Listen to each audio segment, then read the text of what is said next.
We're moving into a discussion of continuity. It's a natural progression from our discussion on limits with the goal of getting to derivatives, right? And we're going to need continuous functions in order to work with derivatives, so that's why continuity is coming up at this time in the course. So let's just start with a common sense definition of continuity or of continuous functions. In general, we say that a function is continuous if you can draw its graph without picking up your pencil. So if you can draw a function without picking up the pencil, that function is continuous. And the places where you have to pick your pencil up, if you have to, those are places where the function is discontinuous. So we'll actually start a discussion by talking about the types of discontinuities that we might encounter. Let's take a look.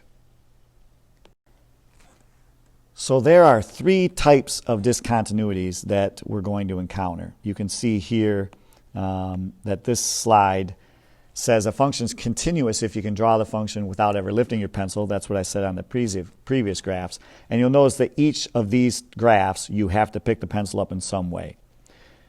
The first type of discontinuity we call a hole. And basically that says that basically other than one little point, we can draw this picture. Right? I did have to pick the pencil up to draw it, but there's just one little spot. We call this type of discontinuity removable because I could actually fill it in with one little dot. Oops, not that kind of a dot though. I could fill it in with one little point and the function becomes continuous, right? All of a sudden now I can draw this thing without picking up my pencil. So a hole is a removable discontinuity. A removable discontinuity because if we wanted to, we could plug the hole with a point. The other two types of discontinuities that we're going to run into are non-removable. The first one's a vertical asymptote. As you're drawing a graph with a vertical asymptote, you have to pick your pencil up, cross the vertical asymptote, and then come back to the other side to draw the function. So that is considered a discontinuity, and it's not removable because there's no way to just plug that gap, right? The one side of this particular graph is at positive infinity and the other one's at negative infinity. There's no way to connect those two pieces of the graph because of that vertical asymptote. Finally, another way that you might encounter discontinuities is with a jump. So this might be in the form of a piecewise function. You'll notice that right here as I'm drawing this function, I'm using yellow this time. I have to jump and then pick up down here. So there's this gap where I jumped from one spot to another and then picked up the graph. There's also no way to remove that discontinuity. And so we also call that one a non-removable discontinuity. So in general, these are the three things that can mess up continuity for us. And so now that you're familiar with it, we'll find out how we can use this to find intervals where a function's continuous. In this example, we are asked to find the points or intervals where a function is continuous, right? So find the, I keep selecting the wrong tool. Find the intervals, find the points where the function is continuous. And then the second piece actually says also points at which the function is discontinuous. So it turns out it's actually easier to start with discontinuity because we know what those look like. Those are holes, asymptotes, and jumps. And then we'll describe the intervals there where the function is continuous after we identify those. So I'm going to start with discontinuous. I'm just going to make a list. Discontinuous.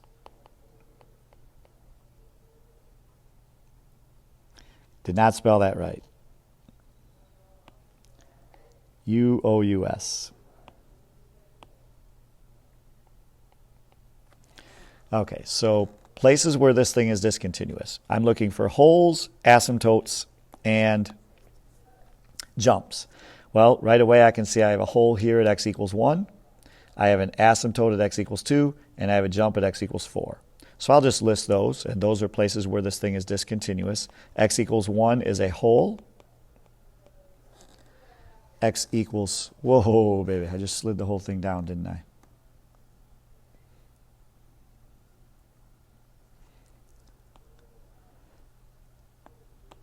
X equals 2, what is that? That is an asymptote, vertical asymptote. and x equals 4 is a jump. So I'm just labeling these discontinuities so you can see why I decided they were discontinuous. Once I know where this thing is discontinuous, I can talk about intervals where it's continuous. Now keep in mind they're only asking us to look at the interval from 0 to 5. So here's the deal. We basically start over at 0 and we start tracing the function. And as long as I don't have to pick my pencil up, that interval is continuous. So I started at 0 and I stopped at 1. That means the first part of my the first interval that's continuous is 0, 1. And I'll just write it in interval notation.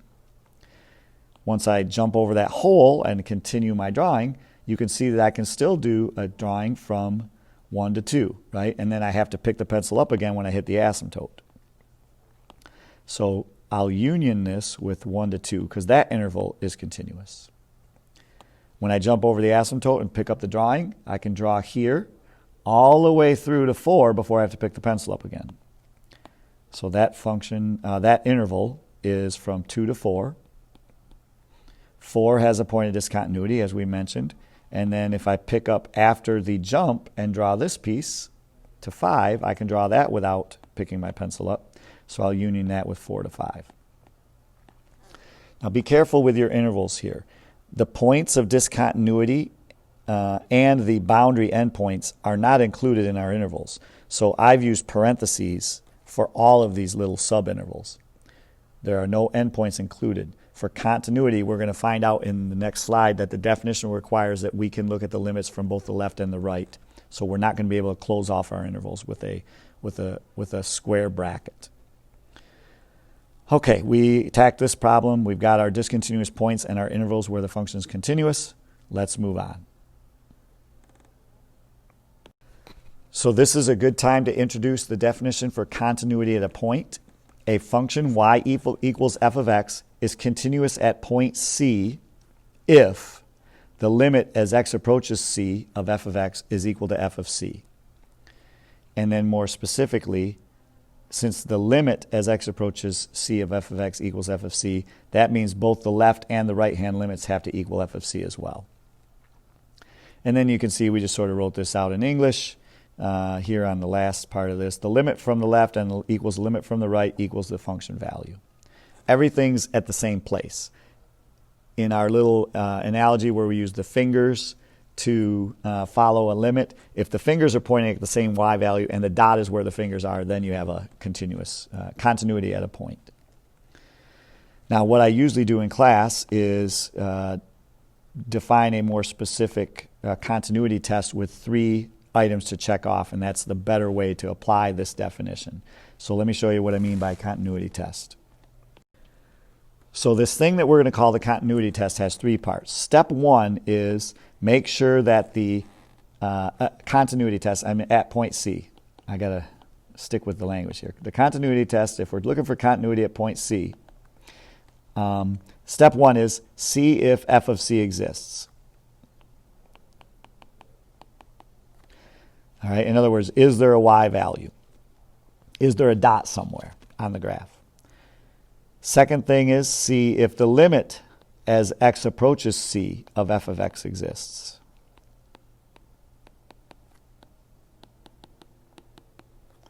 And then step 3, does the limit equal the point?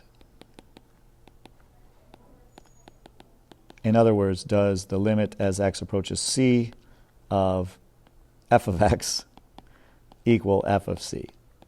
So do we have a point, right? Does f of c exist?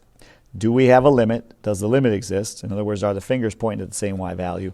And are both of those numbers the same? And we'll use this as a quick checklist to determine continuity.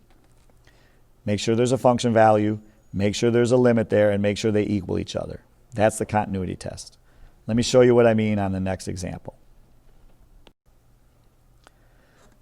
In this example, for c equals 1, c equals 2, and c equals 4, so we're going to do 3 different points. Those are all the points of discontinuity that we mentioned in the previous example. So for those points, we are going to basically run through that continuity test.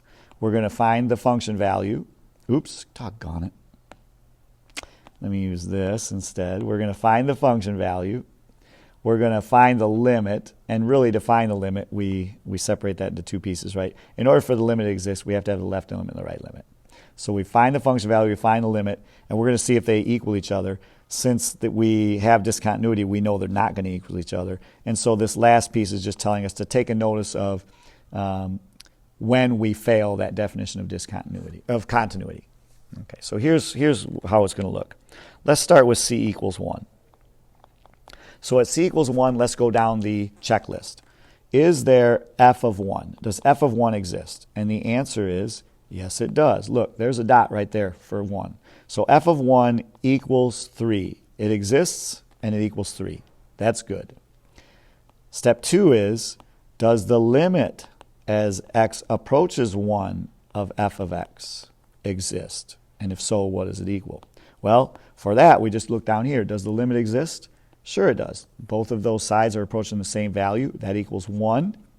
And so we check that off the list. The last part of the test is where we fail. Does 3 equal 1? Does the limit equal the function value? And that's a big no, sad face. And so we fail the part of the definition where the limit has to equal the function value. A hole with a dot somewhere else fails because the dot is not where it's supposed to be. Okay, so that's for c equals 1. For c equals 2, let's go through the list again. Okay, does f of 2 exist? And here we notice, because we're at 2, there's an asymptote, there is no function value here. That's a DNE, right? So no, it doesn't exist. We fail right out of the gate. We don't even have a function value, so there's no way there can be continuity. Finally, for c equals 4, let's go down and look at this little jump discontinuity. At c equals 4, does f of 4, well, I've been using blue here. Let's stick with blue. Does f of 4 exist? Well, I go down here and I've got a dot right there. That's at y equals 1. So yes, f of 4 equals 1. Check it off. We're good. All right. Does the limit as x approaches 4 of f of x exist?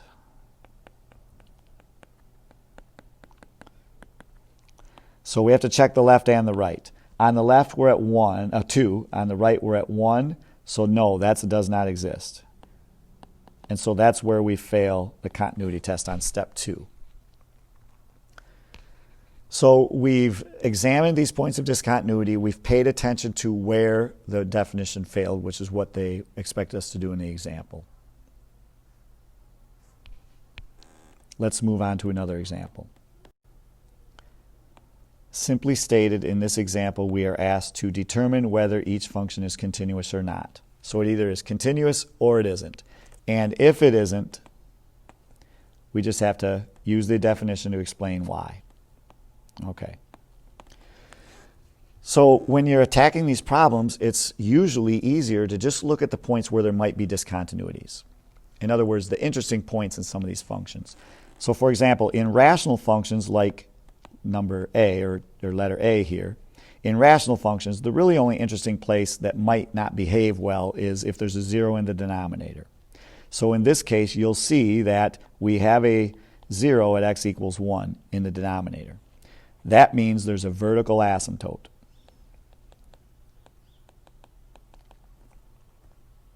Okay, now in terms of the definition, we failed on the very first part of the definition. F of 1 does not exist. And so therefore, this function is discontinuous. So this is a no, not continuous, because we failed the first part of the definition. Okay. In example 3b, again we have a rational function, and this time, again, x equals -2 looks suspicious. There's a 0 there in the denominator. In fact, when you plug -2 in, we get 0 over 0, right? So f of -2 doesn't exist again. So this thing is not continuous. However, remember, just because the function value doesn't exist doesn't mean there's not a limit. So when we get 0 over 0 here, right, we said this was 0 over 0, the limit still does exist, right? This is an indeterminate form. We like that. We could factor this and cancel and get a limit value. The problem is the fact that the function value doesn't exist means even though we can do a limit, there's a hole there, but it's not continuous. So this one's because of a hole. And I can prove that to you by factoring the numerator. From Algebra 2, hopefully you remember that this thing's factors something like 2x minus 3 and x plus 2. That works, yep, and x plus 2 on the bottom. So this 0 in the denominator cancels out. That makes a hole. The function acts like 2x minus 3 everywhere except the hole. Okay, so we failed the first step here, but it was because of a hole. On letter A, we failed the first step because of an asymptote. Let's take a look at this piecewise function in letter C. So both of these pieces are polynomials, and those are continuous just based on previous experience, right? Lines like negative 2x plus 3 are continuous, and parabolas are also continuous. There's no interesting points on those where things could go wrong. That means the only other possibility is that something could go wrong at the transition, right? So we're curious about x equals 1. I'm going to put a question mark there because that's where we transition from the top rule to the bottom rule. And the way we check out whether or not this is going to be a problem is we test the values. So I'm going to do 2 times 1 plus 3, and that equals 1. And I'm going to do 1 squared, and that also equals 1. So what we've shown is the y values are the same, the limit is the same at that point, and therefore we're okay. So in particular for the definition, does f of 1 exist? And the answer is yes. That's 1 squared, which is 1. So f of 1 exists, check it off. Does the limit exist? Limit as x approaches 1 of f of x. And we said, yes, that exists also. That we just tested the left and the right here, and that equals 1. And since they're the same, 1 equals 1, this sucker is continuous. So this is a yes, continuous. All 3 parts of that continuity test were fulfilled.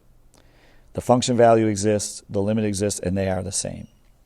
And the place that we looked on a piecewise function was at the transition number 1 there. In general, if you were going to graph this thing, you've got a line with a negative slope, and when it gets down to y equals 1, it turns into a parabola, something like that. That's my very primitive sketch of that piecewise function. Okay, we're almost wrapping up with this talk about continuity. But before we end, there's the bell. But before we end, let's just take a look at one more example. In this case, use the definition of continuity to find the value of A. So there's a letter A you'll see in these. Oh, this is a typo. That's supposed to be an A. There's a letter A in these problems, and we're supposed to find the value of A that makes this thing continuous. So we want to turn it into a continuous function. Oops.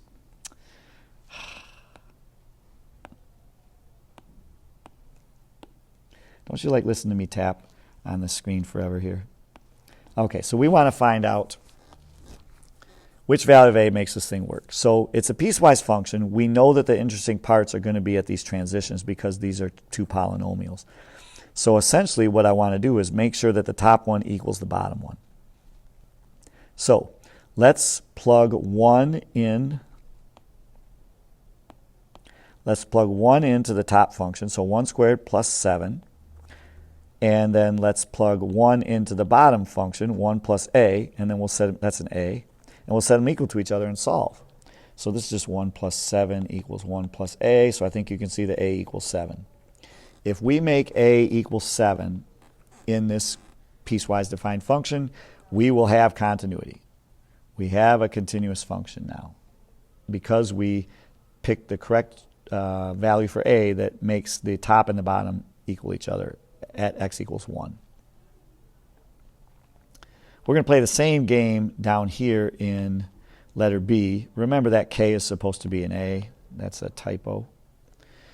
We're trying to find the value of A. Now, our problem is when we go and try and do what we did up there and plug 1 in, we get 0 over 0.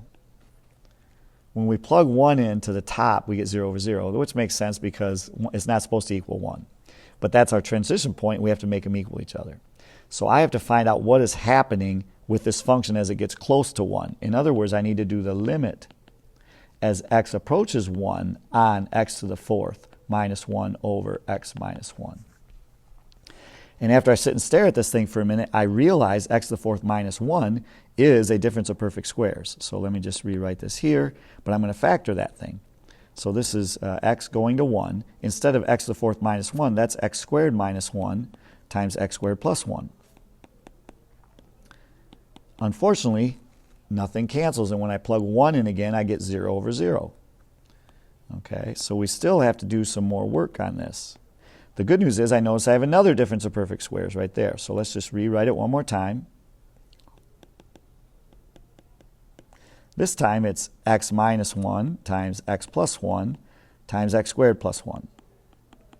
And that's good news because the x minus 1 factor will cancel out with the denominator. Now when I do substitution, I get 1 plus 1, which is 2, times 1 plus 1, which is 2. So this limit is 4. Okay, so even though I can't plug 1 in and get 4, I know that the top function is heading to 4. And if I want the other one to match, I have to make this thing equal 4, and so I have to set a equal to 4. And when I do that, both of those functions will have the limit at 4, and this thing will be continuous.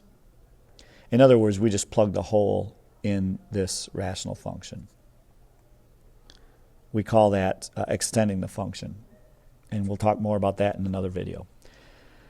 Okay, so that's my introduction to continuity. Use this video along with the extended functions video to give yourself a head start on that part 1 of the continuity homework. Take care.